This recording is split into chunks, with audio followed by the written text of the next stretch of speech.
Hello दोस्तों, ये हमारा हिस्ट्री का क्लास 4 है। इसमें हम इतिहास के जैन धर्म के बारे में पढ़ेंगे। जैन धर्म के संस्थापक ऋषभदेव थे और यह जैन धर्म के पहले तीर्थंकर थे। तीर्थंकर का अर्थ होता है जो संसार के भव रूपी सागर से पार कराता है, उसे तीर्थंकर कहते हैं। और जैन धर्म के 23वें तीर्थंकर ऋषभदेव थे। ऋषभदेव झारखंड के सम्मेद शिखर पर यज्ञ करने के लिए गए थे, जिस कारण उसका नाम पारसनाथ चोटी हो गया।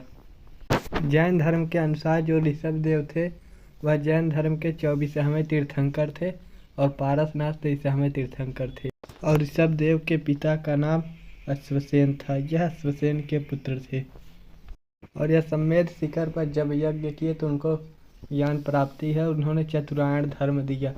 पहला धर्म है झूठ कभी नहीं बोलना चाहिए। दूसरा धर्म है धन संग्रह कभी नहीं करना चाहिए। तीसरा धर्म है चोरी नहीं करना चाहिए और चौथा धर्म है हिंसा नहीं करना चाहिए। अगर आप झूठ बोलेंगे तो घर में पारिवारिक कष्ट भी होगा, बाहर भी। और धन संग्रह करने से परिवार में मतभेद होने लगता है और लालच बढ़ जाता है। और चोरी कभी नहीं करना चाहिए और हिंसा नहीं करना चाहिए। जैन धर्म के जो 24वें तीर्थंकर है वह महावीर स्वामी को माना जाता है।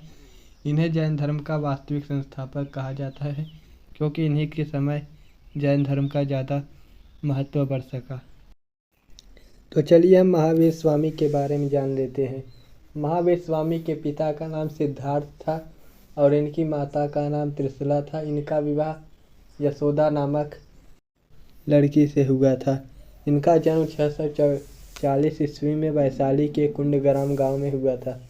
इनकी एक पुत्री भी थी जिसका नाम प्रियदर्शनी था और इन्होंने अपनी पुत्री का शादी जमाली से करवाया था, जो उनका दामाद था।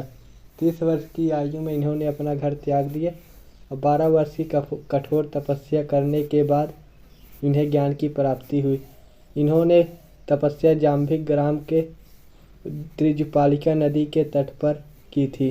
त्रिजुपालिका नदी के तट पर ही इन्हें ज्ञान की प्राप्ति भी हुई थी। जो ज्ञान की प्राप्ति कर लेते हैं उन्हें कैवल्य कहते हैं। बाद में इन्हें निग्रोध भी कहा गया, जिनका अर्थ होता है विश्व विजेता।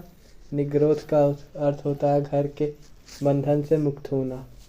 जो महावीर स्वामी थे उन्होंने अपना पहला उपदेश राजगीर में दिया था और अंतिम उपदेश पावापुरी में दिया था। इन्होंने पंचायन धर्म दिया जो निम्नलिखित है ज्ञान प्राप्ति के बाद। पहला धर्म है झूठ कभी नहीं बोलना चाहिए और दूसरा धर्म है अपरिच्छय। अपरिच्छय का अर्थ होता है धन संग्रह नहीं करना चाहिए। और तीसरा धर्म है उस्तेव। उस्तेव का अर्थ है चोरी कभी नहीं करना चाहिए। और चौथा धर्म है हिंसा नहीं करना चाहिए। और पांचवा धर्म है ब्रह्मचर्य का पालन के दौरान विवाह नहीं करना चाहिए। जो 8 से 12 वर्ष तक होते हैं उन्हें शिशु अवस्था कहते हैं। जो 12 से 18 वर्ष तक होते हैं उन्हें किशोर अवस्था कहते हैं। इन्हीं दोनों और 18 से 25 वर्ष तक ब्रह्मचर्य का पालन करना चाहिए। इसके अंतर्गत आपको विवाह नहीं करनी चाहिए।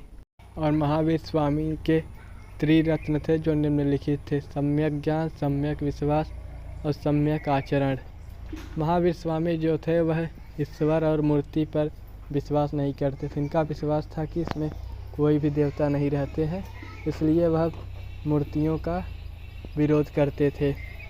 इन्होंने पुनर्जन्म को माना और पुनर्जन्म का सबसे बड़ा कारण आत्मा को बताया।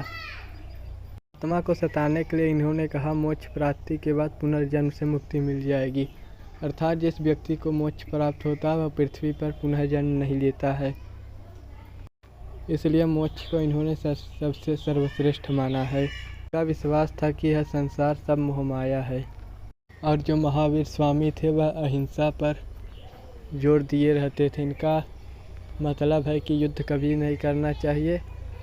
और महावीर स्वामी के जो उपदेश दिए गए हैं वह 14 पूर्वी नामक पुस्तक में रखा गया है। यह जैन धर्म की सबसे प्राचीन पुस्तक है।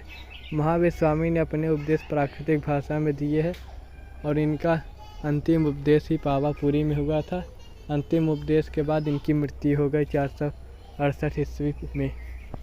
तो जैन धर्म की सबसे प्राचीन पुस्तक का नाम है 14 पूर्वा और महावीर स्वामी के सभी ज्ञान इसी में पुस्तक में रखे गए हैं। महावीर स्वामी के दो सबसे प्रिय अनुयायी थे जिनका नाम है भद्रबाहु और स्थूलबाहु। मगध पर 12 वर्षीय अकाल पड़ने के कारण भद्रबाहु कर्नाटक की ओर चले गए। भद्रबाहु के साथ चंद्रगुप्त मौर्य भी आया था। इसने भी बौद्ध धर्म को अपना लिया और चंद्रगुप्त मौर्य ने कर्नाटक के बेलगोला में संलेखना विधि द्वारा अपना प्राण त्याग दिया। जब भीषण अकाल खत्म हुआ तब भद्रबाहु जो था वह पुनः मगध पर आ गया। स्थूलबाहु तो मगध पर ही था, परंतु इन दोनों जब आपस में मिले तब इन दोनों में विवाद हो गया, क्योंकि भद्रबाहु के नेतृत्व में लोग निर्वस्त्र रहते थे जिन्हें दिगंबर कहा गया, जबकि स्थूलबाहु के नेतृत्व में लोग श्वेत वस्त्र पहनते थे जिन्हें श्वेतांबर कहा गया। दिगंबर किसे कहते हैं? भद्रबाहु के नेतृत्व में जो निर्वस्त्र रहते हैं अर्थात कपड़ा नहीं पहनते उन्हें दिगंबर कहते हैं। तो चलिए हम जैन धर्म के प्रमुख मंदिरों के बारे में जान लेते हैं। जैन धर्म का प्रमुख मंदिर था जो मौर्य काल में बना था, मथुरा का जैन धर्म प्रमुख केंद्र था। और दूसरा कर्नाटक में चामुंड शासकों ने गोमतेश्वर का जैन मंदिर बनवाया और इसे ही बाहुबली मंदिर भी कहा गया। अर्थात किसे बाहुबली मंदिर कहा गया तो गोमतेश्वर को बाहुबली मंदिर कहा गया। और मध्य प्रदेश में चंदेल शासकों ने खजुराहो का मंदिर बनवाया था। और खजुराहो एकमात्र ऐसा मंदिर था जो जैनों का भी प्रसिद्ध था और हिंदुओं का प्रसिद्ध था, जबकि अजंता जैन और हिंदू तीनों पवित्र स्थल हैं। और एक सबसे प्रसिद्ध मंदिर है जो राजस्थान का। राजस्थान में दिलवाड़ा का जैन मंदिर है। यह माउंट आबू पहाड़ी पर स्थित है। इसे वस्तुपाल तथा तेजपाल ने बनवाया था। तो ये थे हमारे जैन धर्म के टॉपिक। इसके अंतर्गत हमें पूरा जैन धर्म के बारे में जान लिए। हमारा वीडियो समाप्त होता है। अगर वीडियो अच्छी लगी तो लाइक शेयर सब्सक्राइब ज़रूर करें। धन्यवाद।